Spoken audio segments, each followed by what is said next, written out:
specifically the MHA students, because today they will be mocked.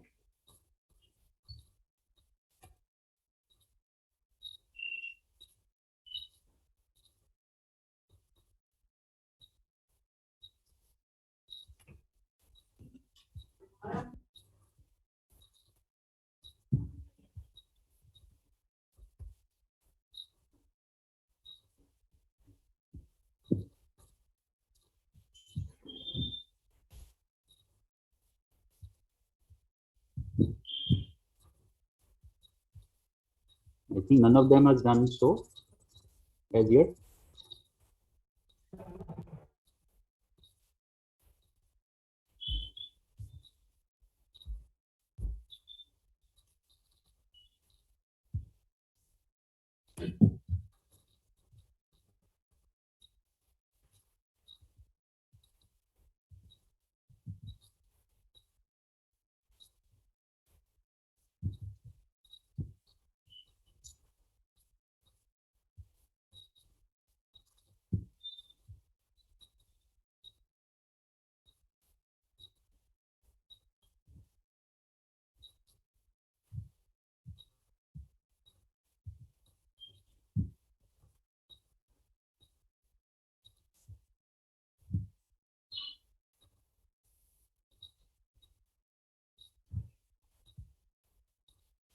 My humble suggestion will be that either you open up your cameras or you can quickly get out of the room.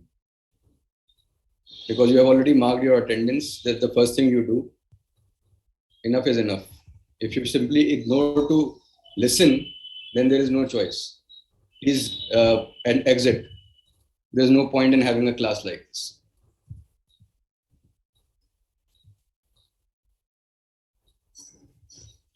Should I start calling out names? Yes, Rajat Vashni, Yash Goyal, Mohammad Usman, yes, Nazneen Khan. Yes, sir. Yes, sir. Yes, sir.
Okay, so let us begin today's session. So today we have decided to take up presentation skills, and that's a topic I think which is of interest to many because there is from next week we are going to have presentations, and this time around we are going to have online presentations. So we thought that this session should be prior to starting those presentations, because in those presentations there are a lot of things which come up, and there are a lot of doubts in the minds of people about how to prepare for presentation. And though those things will still come up, I feel, because not all may may be knowing and about what presentation skills are and how do you start preparing for presentations. So let me just share my screen first.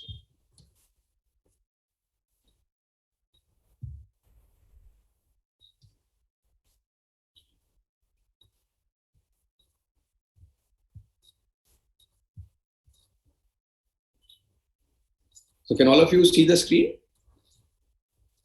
Yes. All right. So today we are going to cover some of the challenges which come when we present, and those challenges get multiplied when we are presenting online. Okay, and some of the basics of how to plan and structure a presentation, because so there can be many classes, there can be much more time devoted on this topic itself, that how to plan and structure a presentation, because every kind of presentation is unique.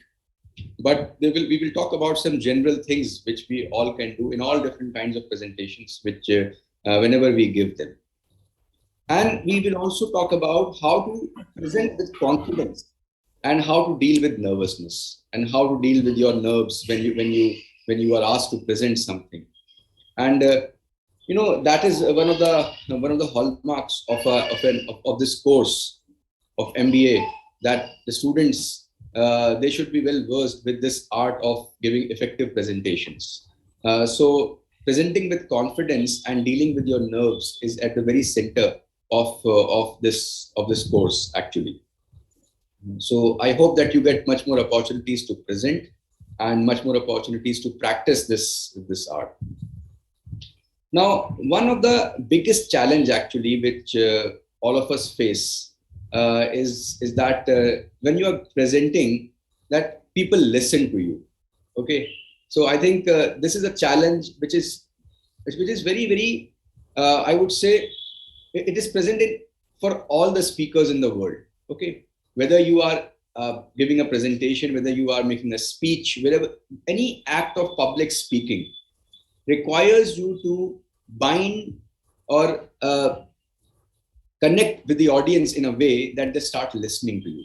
Now, again, the chances are that, again, there are two things. When we talk about listening, we also have a term called hearing.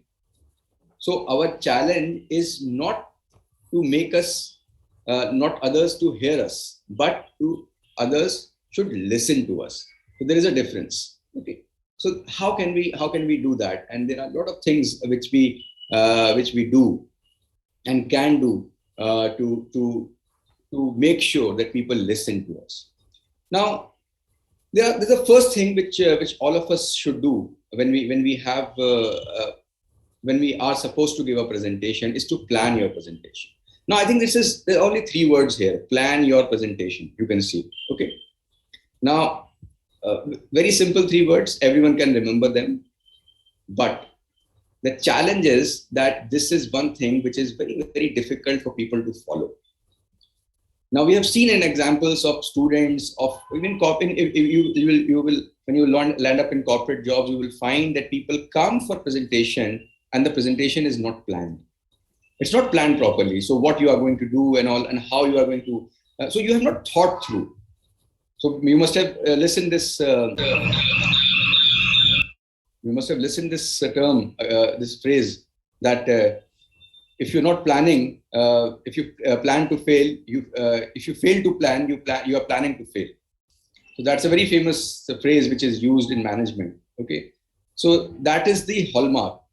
I think that is the underlying principle here. For everything you do, if you are not planning properly, then the chances are that even if you cannot execute the plan in the right spirit, but the activity in which you get involved while planning, actually, it itself is so valuable that it improves your chances of success. You may not be able to implement the plan as it is. Okay, that's sometimes not possible. There are a lot of environmental factors which come into play. But even the greatest of the strategists in the world, they value this activity, which is planning activity. So it itself has a lot of value in it. Okay. Then the second is basically you practice. When it comes to presentation, I think practice is the keyword here. Practice, practice, practice.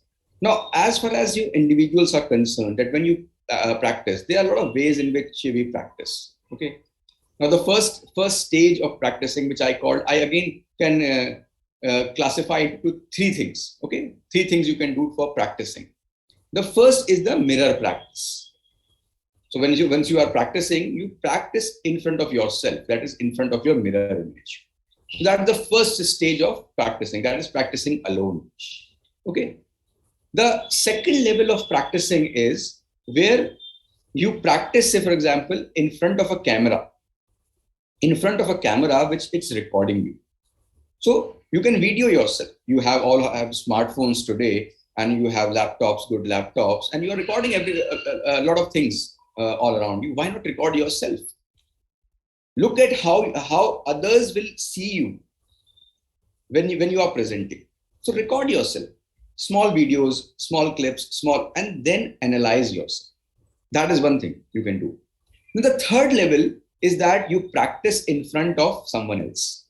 In front of someone else. The someone else can be maybe in your home. It may be your brothers and sisters or your parents, in front of your friends. And today you have the technology today where you can actually do a mock presentation on the Zoom with your friends, within your team members. So you can do it. Okay. And time it. Practicing with timing is critical for you. Then there are some tips which will really help you in being a good speaker as such, good public speaker, which is breathing techniques. Many of us have this, that we are not able to make ourselves properly audible when we are presenting. Sometimes we are distracted in that, and sometimes our voice appears very feeble. Sometimes there are some other things. So one of the things which you can do is start breathing properly. Take deep breaths. Okay, so breathing techniques really help speakers a lot, because as MBAs, you will be called upon to speak a lot of things. Okay, in your company, maybe presenting in front of clients, you will be presenting, you will be talking to people in meetings, and this is an activity which we are doing continuously. Okay, so breathing techniques, some of you, if you are practicing yoga, I think that nothing like it. So or watch a video of Baba Ramdev. I think that will be the best thing for you to, like, how to breathe properly. So that's very good. You can do. Then confident body language. Confident body language is very actually, it the whole act of presentation, a majority part of it is your body language. When you are in front of anyone, what you are speaking from your mouth, okay, is only because people are perceiving it from their ears. Okay, they are listening it through their ears, but there are a lot of other things which you are doing, and that is getting reflective, and that is basically your body language. So we will talk about non-verbal communication in the coming classes, but that is very, very important. So I'm just touching upon it, that non-verbal is even in the online presentations. Even in the online presentations, non-verbal is still plays a very, very important role in that. And enthusiasm. Your confidence will always be visible. It will be visible, mark my words, when you show enthusiasm for things. Okay, when you are excited, when you see that, okay, you have internalized it properly, you have internalized the message. That's why when we send the message on your WhatsApp group, also read the article couple of times, 3 times, 4 times, sometimes 5 times.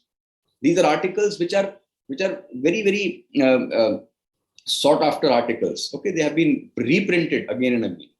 A lot of wisdom is there. So reread them. And once you get the message, you yourself feel confident.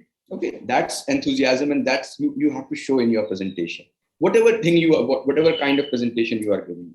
Okay. One of the tips which you can use, and one of the tools which you can use for helping yourself when you are in the initial phases of your presentation careers, you can say, when you have started giving presentations, and if you think that there are things which you want to keep in mind, and which you want to remember in between, you want to make point, so use cue cards. Okay, these are cue cards which are very, very popular. In fact, a lot of public speakers use it. Quiz masters use it. You must have seen that. Okay, so asking questions and all. So you can use it, but carrying a full paper and all, it carries a very bad impression.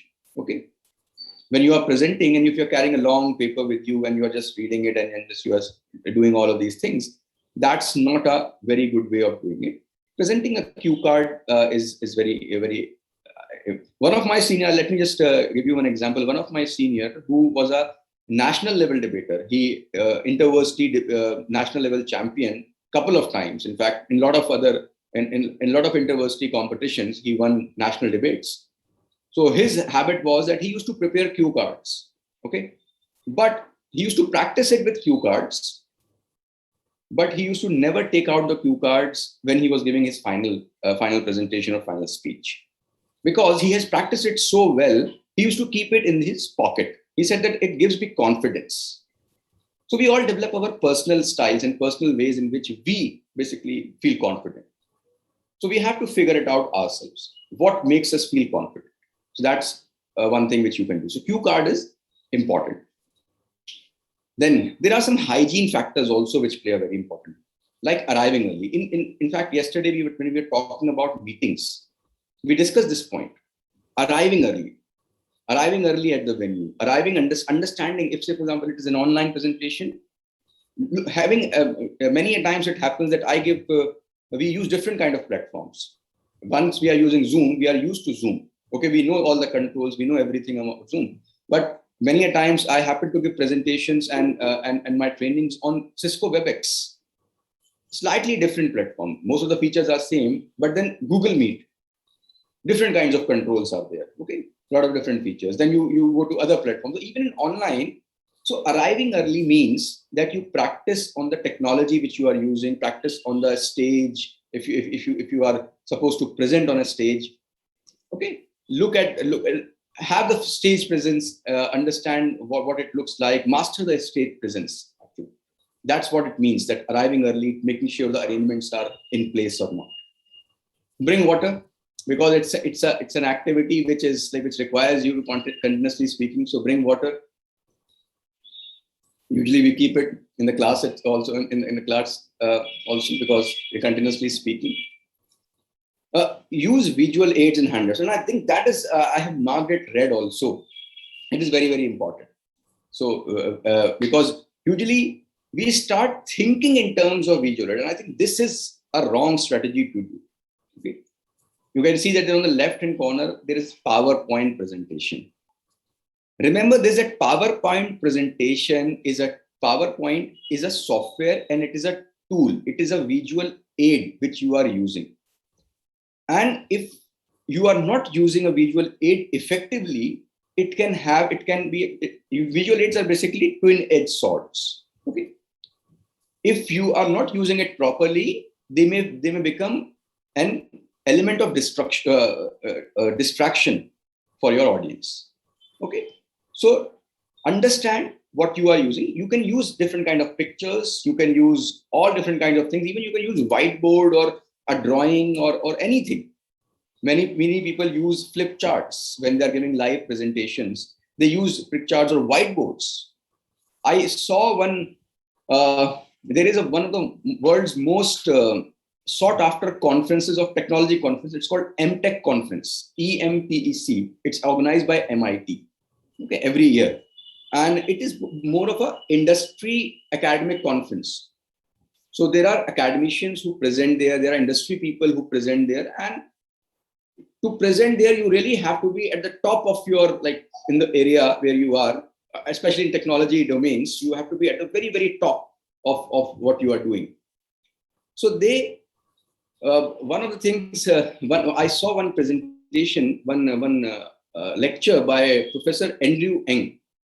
Professor Andrew Ng is a very famous professor of machine learning. Okay, he is one of the founders of Coursera. You all know Coursera. Okay, so, and one of the founders of I think Google AI and all these things. He was in Google also, he was at Microsoft also. He is a professor at Stanford. So he was giving a presentation in front of the packed audience, and what was the tool he was using? Whiteboard and a marker. And believe me, when you look at that lecture about data and about machine learning, he made it so simple. And I remember each and every idea which he was talking about. Still, I saw it once, I still remember it. That's the power of, you can use visual aids to your advantage, but do not abuse them. Do not start thinking in terms of visual aid, that I have to use PowerPoint. It's not like that. You start from the sketch, okay, plan properly, start on a piece of paper. That's the way to go. Okay, prepare points for discussions, where you will bring in people, and where you want them to basically put input. Give them clear instructions that this is where I want your input, or this is where I will allow for questions and all these things. So prepare points for discussion. It is very, very critical. Now, when we're talking about PowerPoint, let me just show you a very interesting, a very small video, and I think this will give you an insight that how you can really how much PowerPoint is sometimes abused, and how to avoid these things. Okay, so just have a look at this. I will not play it full, but you can just have a look. There's some things I hate about PowerPoint, and I figure it's kind of my duty to point them out. So here we go. Here's common PowerPoint mistakes. Number one, people tend to put every word they are going to say on their PowerPoint slides.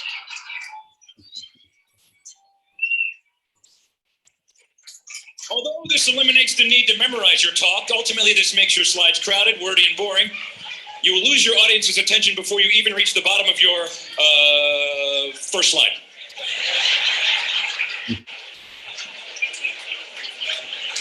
Please don't do that anymore, please. Number two, most common, many people do not run spell check. Big mistake. Nothing makes you look stupider than spelling errors. If it's got a red line under it, recheck the spelling. And finally, I hate this. Avoid excessive bullet pointing, only key points. Too many bullet points, and your key messages will not stand out. In fact, the term bullet point comes from people firing guns at annoying presenters.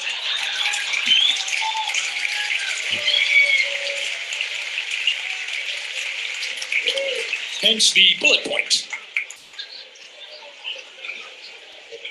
Bad color schemes, not good. Clashing background and font colors can lead to distraction, confusion, headache, nausea, vomiting, and loss of bladder control. I can't stay on that one too long. Here's something I've noticed. The number of PowerPoint slides you have in your talk, the less useful your talk actually is. Unfortunately, my presentation is right there. I've also noticed this. People love to pack data into their presentations. They shove more and more data thinking it's better, but it's not.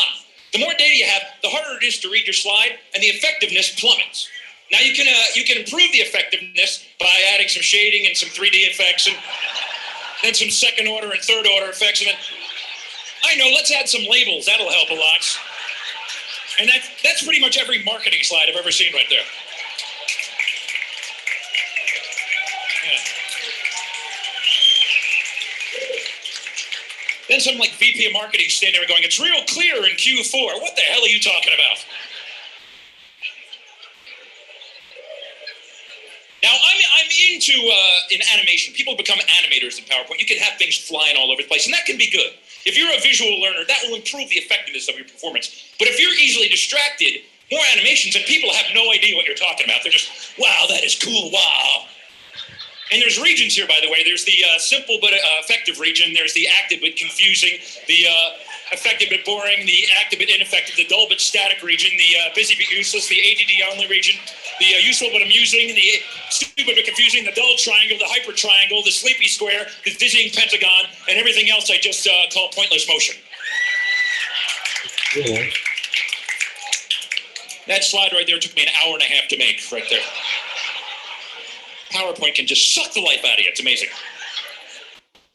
So I'll stop here. Actually, this is a long video, and so you can watch it on your own. In fact, I think it is a must-watch for every MBA student, because do not abuse PowerPoint, because it's a very common term in now in business world, death by PowerPoint. So try to avoid the death by PowerPoint. But I still feel that it is most used and still the most abused tool ever used in marketing, in presentations.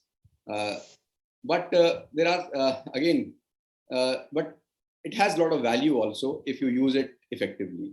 So there is no denying that if you plan properly each one of your slide, I think it's a great tool to use also. Okay, so remember, you do not appear as nervous as you feel. So always remember this. You will not appear. Your audience will support you. If you are planning properly, we say that that the world conspires to basically get our job done. So it's not. If you have planned properly, even if there are some mistakes, even if there are some errors in between, even if you feel nervous about some certain things, I'm sure that your audience will be very comfortable in, even because we are all humans, okay, and a little bit of fun. And if you have like I remember Steve Jobs when he was doing a presentation, and he's Steve Jobs. We'll talk about Steve Jobs in a bit, and he was making a presentation about there was a product demo he was giving, and something went off actually. So instead of panicking at this stage, he started narrating an incident which he had with one of his colleagues, and one Steve was Nayak, and that how when they started Apple, that what was there was one issue, and it was a funny incident, and in the meantime somebody fixed that part. So if you are confident enough, if you have planned properly, so even certain, if there are mishaps, you can overcome them. So remember that. Okay. Now, when you are planning, there are 3 questions to consider. Okay. Always remember there are 3 questions to consider. The first question is who your audience is. Okay. Who your audience? That is the first question. For whom you are making a presentation. In this case, there was a question, this was asked by one of the students, that when we make presentation, who is our audience? So your audience are teachers as well as students. Okay.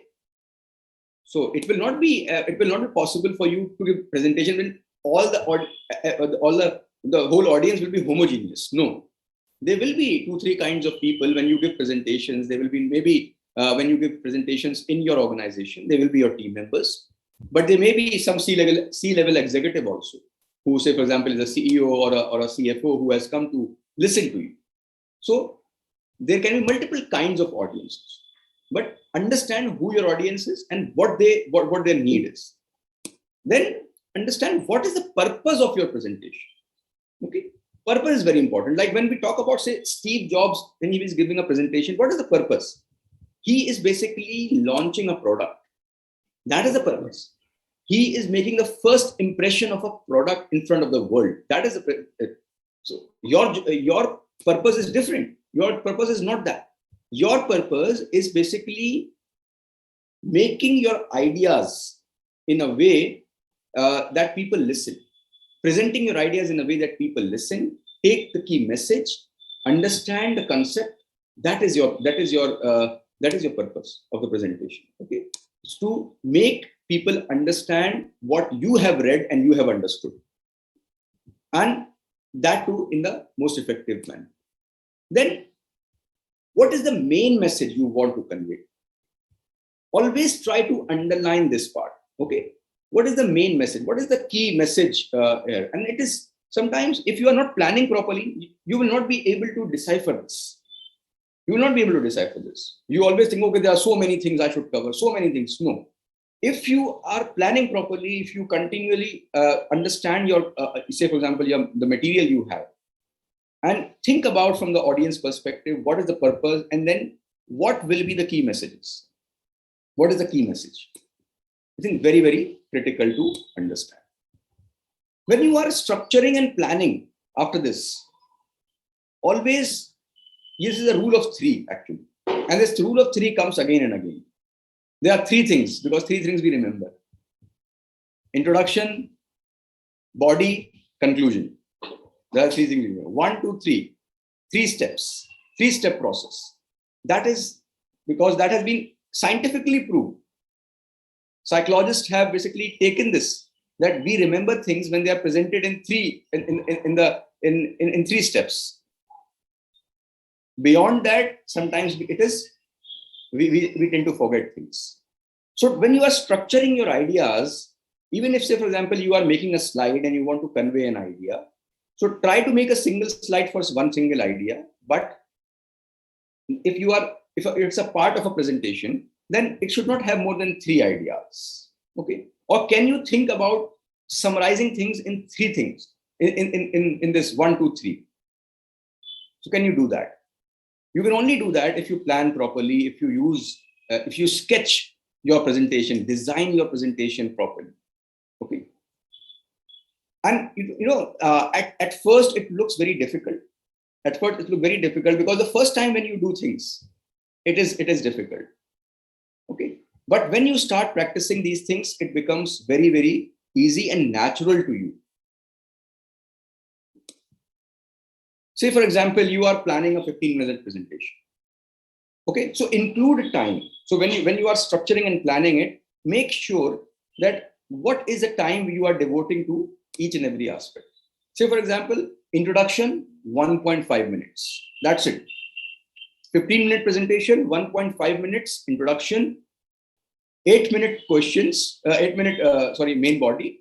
And in the main body, you can say, for example, you have 3 sections. Divide your whole act into 3 acts, 1, 2, 3.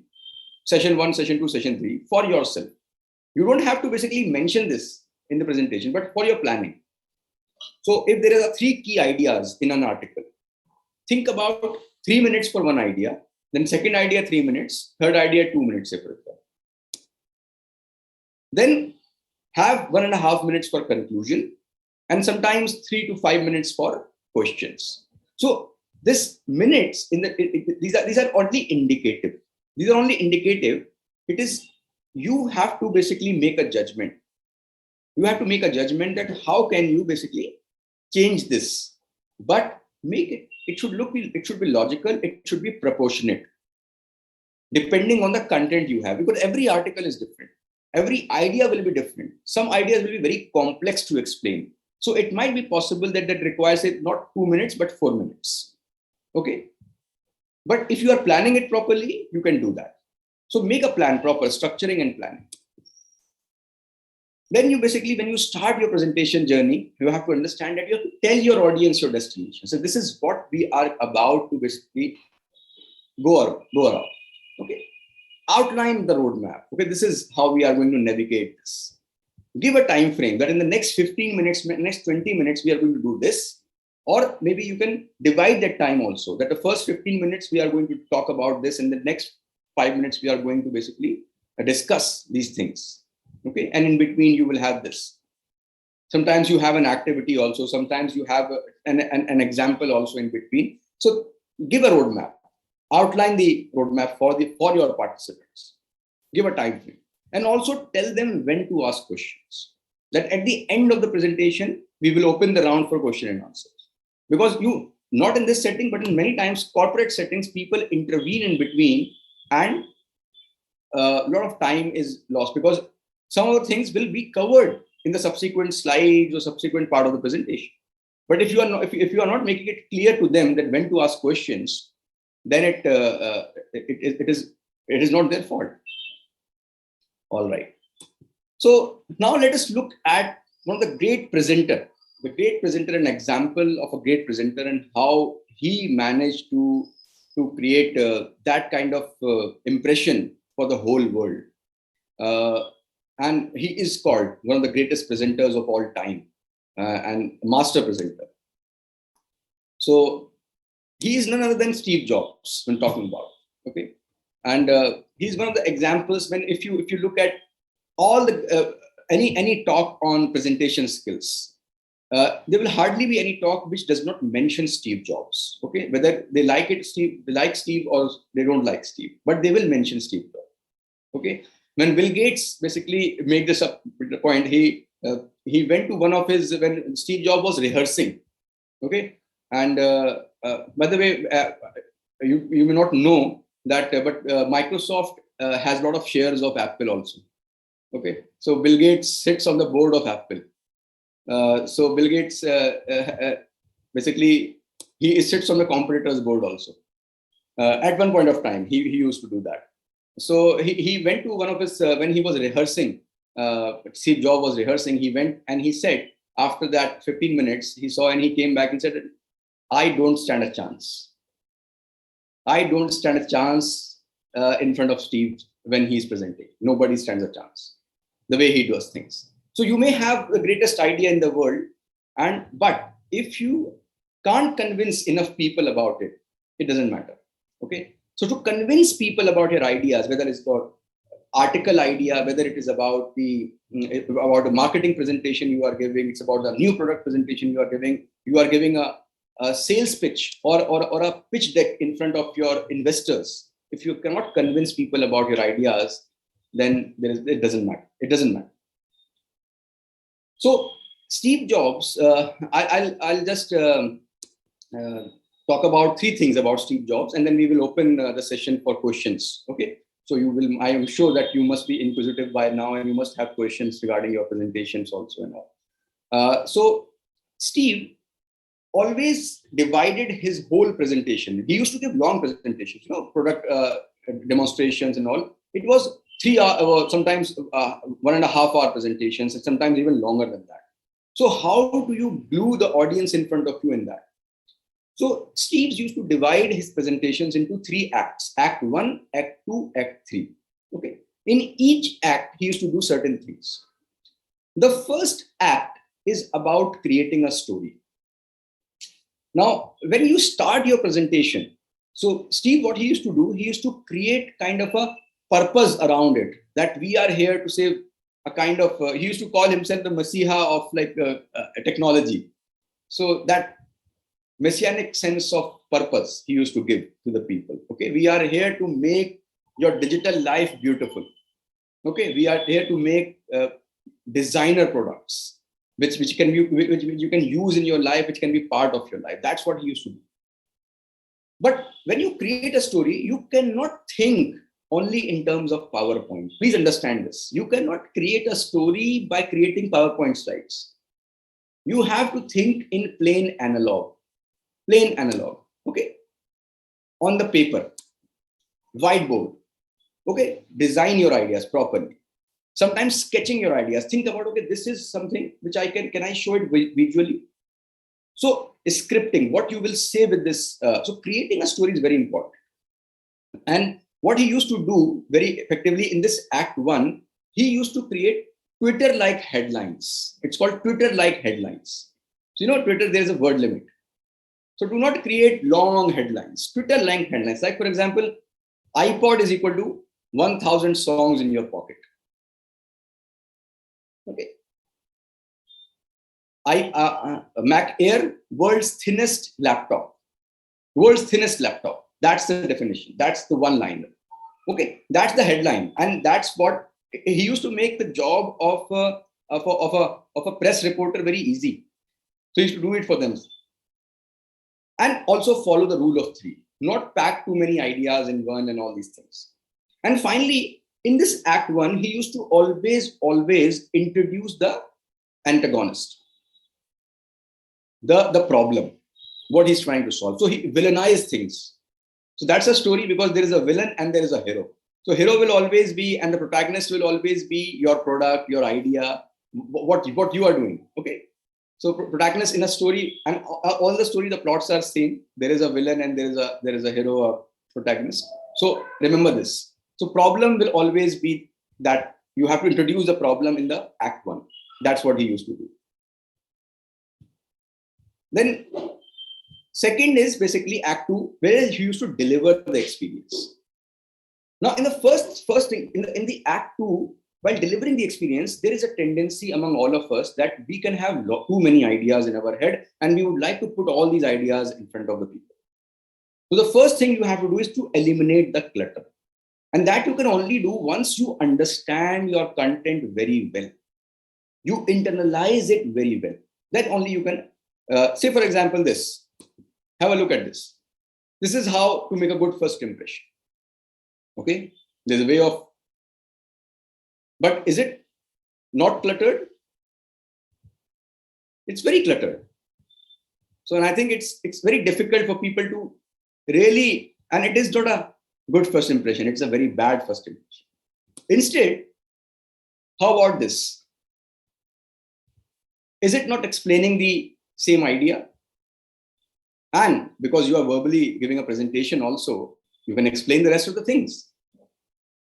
So eliminate the clutter, and it is also called picture superiority effect. Picture superiority effect. It says that, say, for example, you say bird. So in your presentation, you say bird, people will remember, only 10% of the people will remember you said bird. But if you show them, say, a Twitter picture, a bird's picture, 65% of the people will remember after the presentation. And that is the research. So it's called picture superiority effect. Think about, can you visualize your ideas? Can you show it through pictures? But again, not too clutter. Not too clutter. Can you, like what Don Macmillan was saying, death by PowerPoint, do not numbers. Can you dress up numbers? Okay. Dress up numbers. And then create it's called the holy shit moment, where you introduce your product or when you introduce the main ideas and all. It's called a little bit dramatization was also there in Steve Jobs, but it looked good on him. So once you practice it and then it looked good. Let me just show you when he was introducing the iPhone. It's one of the most iconic presentations of all time, and it is, I think, one of the most watched presentations. So I will not show the full one, but let us see that how he is doing it. This is a day I've been looking forward to for 2.5 years.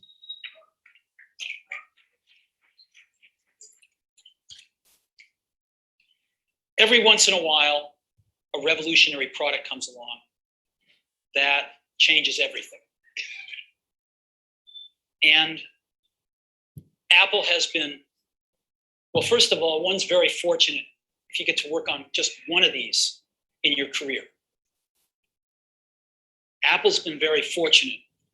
It's been able to introduce a few of these into the world. 1984, we introduced the Macintosh. It didn't just change Apple, it changed the whole computer industry.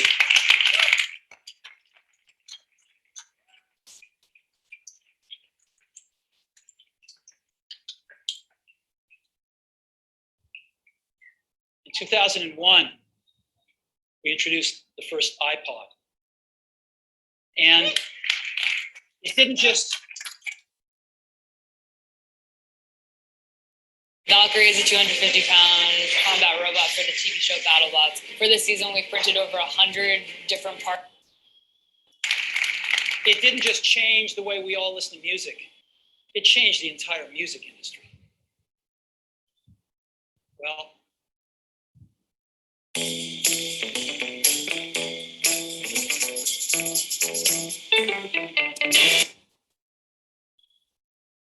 today, we're introducing 3 revolutionary products of this class. One is a widescreen iPod with touch controls.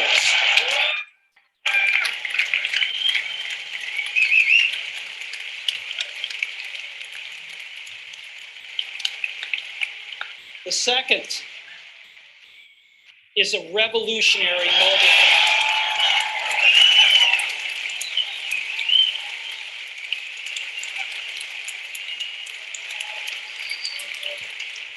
And the third is a breakthrough internet communications device. So, 3 things: a widescreen iPod with touch controls, a revolutionary mobile phone, and a breakthrough internet communications device. An iPod, a phone, and an internet communicator. An iPod, a phone. Are you getting it? These are not 3 separate devices. This is one device. And we are calling it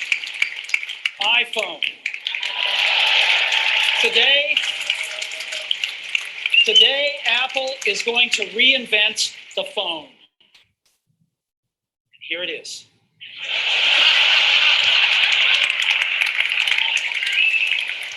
No.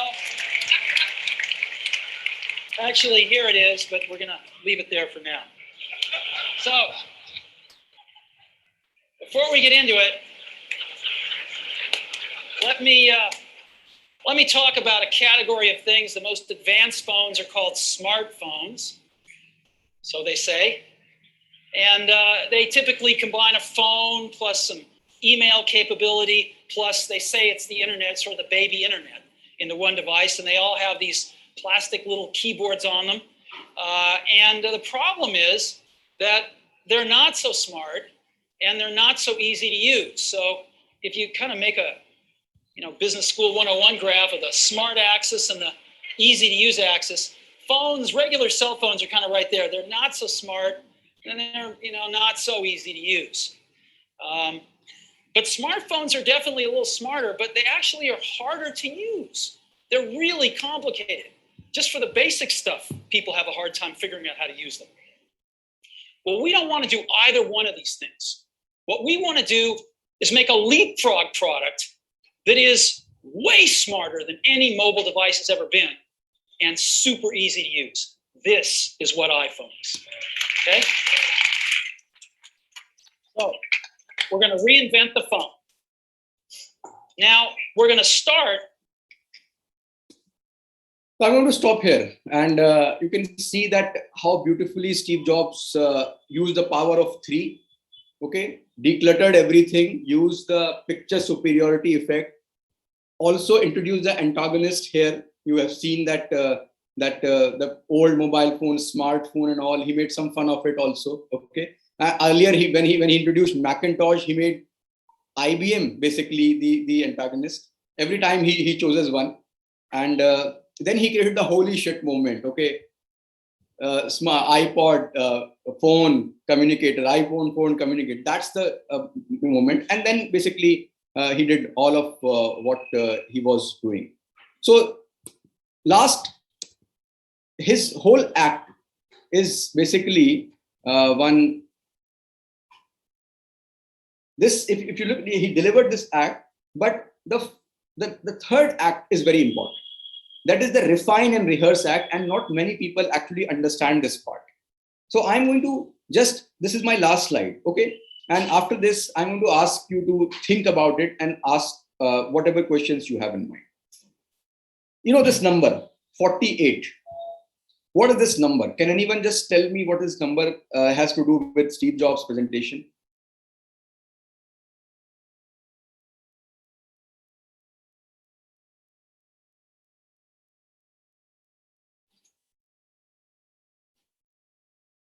So let me just explain it to you. This number 48 is 48 hours. Okay. Before a presentation, for 48 straight hours, okay, with only few small breaks, Steve Jobs practice, rehearse each and every step. Okay. So one of the reporter actually reports this in his book when he profiles Steve Jobs. So for every presentation, 48 hours is basically the rehearse time. Now there is another number, there's 4.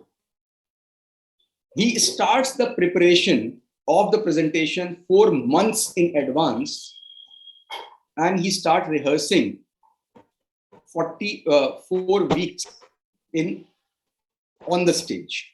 And last 48 hours are continuous. Okay, that's his rehearsal, and that's his refinement. So when you look at this presentation, when you look at all of these things, you will realize that when a master presenter is presenting, there is a lot of work behind it. So not many people understand this part. Okay. So these are the 3 acts, and I hope that you remember this, and I hope some things you can apply it to your presentations also. Okay. So this is one activity which is for you. I think you can take a screenshot and I'll upload this PPT to you. So you should consider now doing this activity with your partners. And let us open the for any questions if there are any presentation skills. And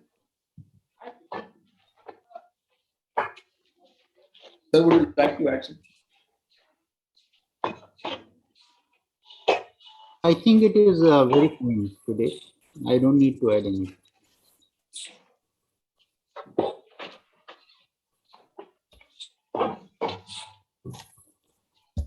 So does anyone have any question?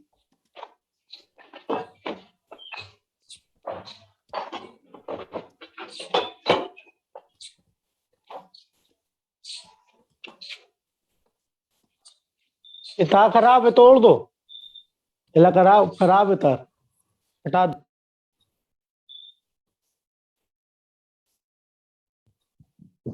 Sir, may I ask you something? Yes. It's more of a question from my end. So, if while giving presentation, sometimes I feel a little distracted.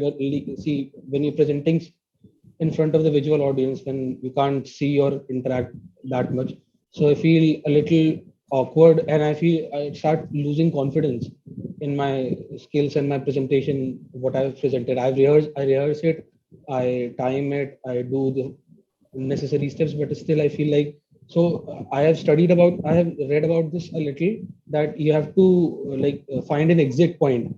So when you're going deep into something, so you like come back from that and you go into the line with that you have developed. So can you tell me something else so that it helps me? So if I am able to understand it correctly, you want to, like, you are saying that when you are in front of audience, do you sometimes feel this?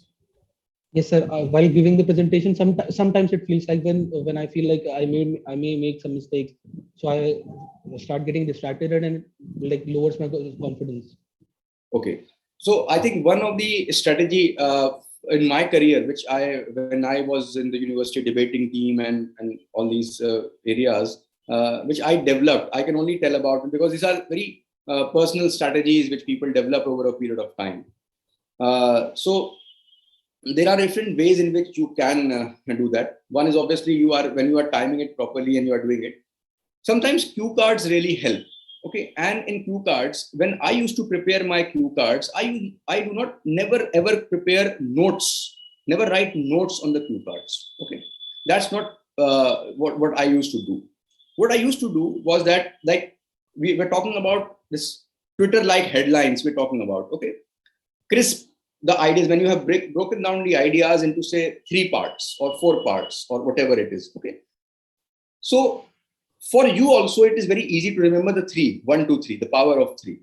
Okay, so have a cue card which in between, if say for example you are losing the interest of the people and the people say, you can make out that people are losing interest if you are watching them carefully. If you have this open gesture and you have an open stance, you can understand from the eye contact. So this cue card can help you bring back. So you can change the idea, or you can, like, okay, this was a central idea, so why not I quickly jump to that main idea? Because again, presentation, it does not matter whether you are covering the each and every part of, say, this article or any of your content. What remains important is the key message. People will only remember, people witness or people view presentations all the time. How many of the things they remember? So that's what, can you give anything which they can remember? So some keywords. And when I used to do that, because it's a white paper, so I used to basically underline it with red. And usually I do it on my slides also. Say, if this is my way of making sure that I stress on that point. Okay, it's for me also, and it's for visually you also, so you can differentiate. Okay, this is a red. I can do that on PowerPoint. So I remember that this is the point I have to explain, or I have to add this thing. So there is a mental association. Red color, there is something in the back of my mind that, okay, that is what I have to explain. So that explanation, I can write it on a cue card. Okay, just 2-3 things, 2-3 lines and 2-3 words, or just example. Second thing is, you should whenever you are preparing for presentation, you should always keep some time for examples. Okay, experiences, personal experiences, because you can tell this personal story in a even if you don't remember each and every detail of it. Okay, So sometimes because in each one of us, there is a novelist, there is a storyteller, each one of us. Okay. So you have to just bring that storyteller in between, maybe. And many a times it happens that people forget the key message, but they remember the story. How many times it has happened that you remember the story, but what was it about?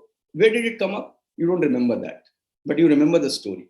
Okay. So keep these things in mind. If you try to keep it very, very, say, logical in the sense that you technical, I would say that's the word. If you keep your presentation content very technical and does not have these in between energizers, you can call it, or attention getters, you can call it, then I think this problem will occur again and again. If you do that, I hope that you can overcome this problem.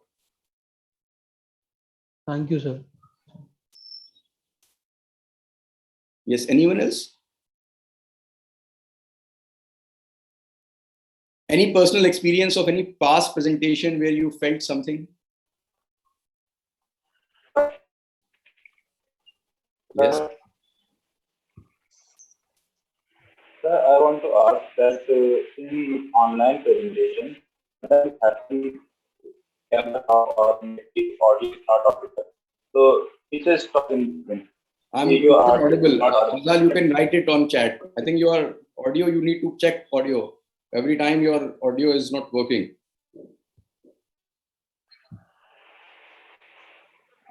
Sir, you are That's muted. what I was talking about. So There's a lot of echo in his voice.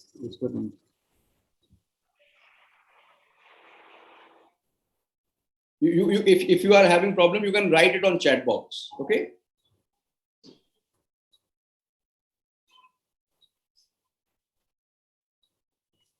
So anyone else?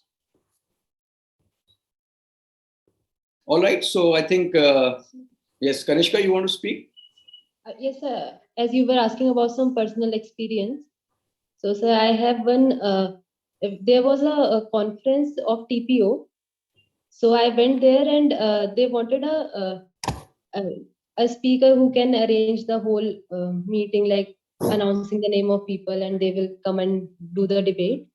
So I raised my hand that I will do it at that time. And when I was standing on the stage and I have to arrange all the things, and it was on spot. It was not like I have practiced it before. So at that time, I was feeling very nervous and my legs were a little bit shaking. But as I was behind the desk, so on the front, I was showing that I am confident. And then while speaking names, there was also this problem that uh, I don't know the correct pronunciation of many names. So that problem also came. So it was a new experience. So I think by gaining experience, by presenting and taking participation in these kind of things, we can improve our speech and our presentation skills.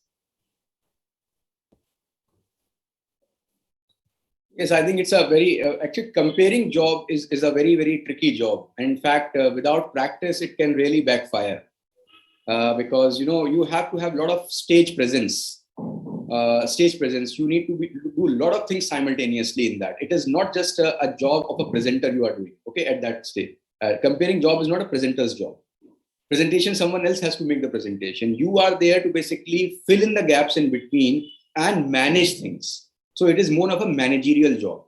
So you have to say manage the speakers, manage the timings, or someone basically faltered on the timing, or someone crossed the time. You have to remind them. You have to remind the other people, changing on the spot changes in the order of the presenters, and all these things. You have to be very, very. So this, I think, should not be your first act of public speaking.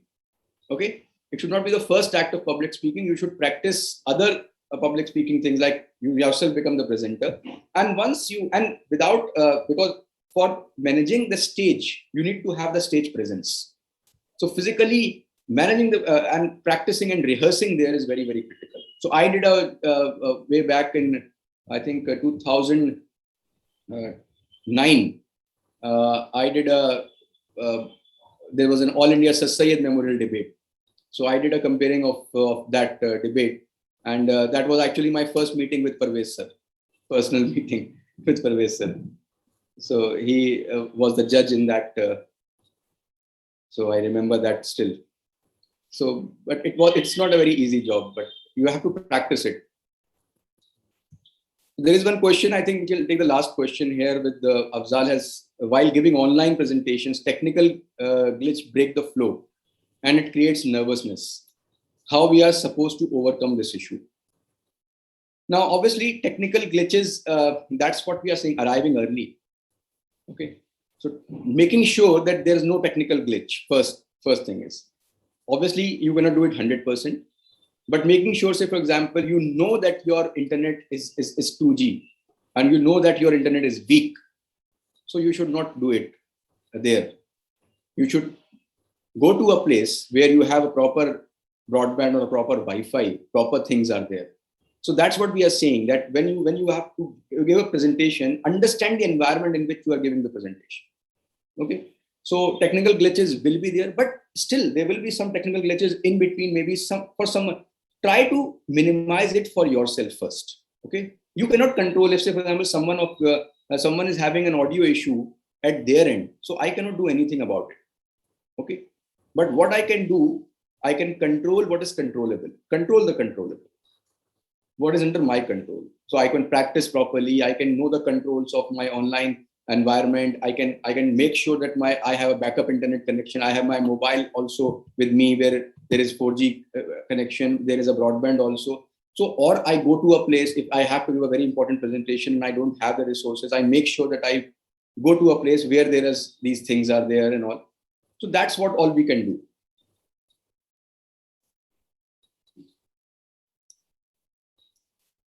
Varis, should we give a touch of humor in our presentation sometime? Yeah, if you can, definitely, if you can carry that well, it's a twin-edged sword again. So humor should be used when you understand that the audience will also understand this kind of humor. Okay, make sure if you are doing that. But it's a very good strategy if you can carry that. Humour और फक्कड़पन में फर्क होता है.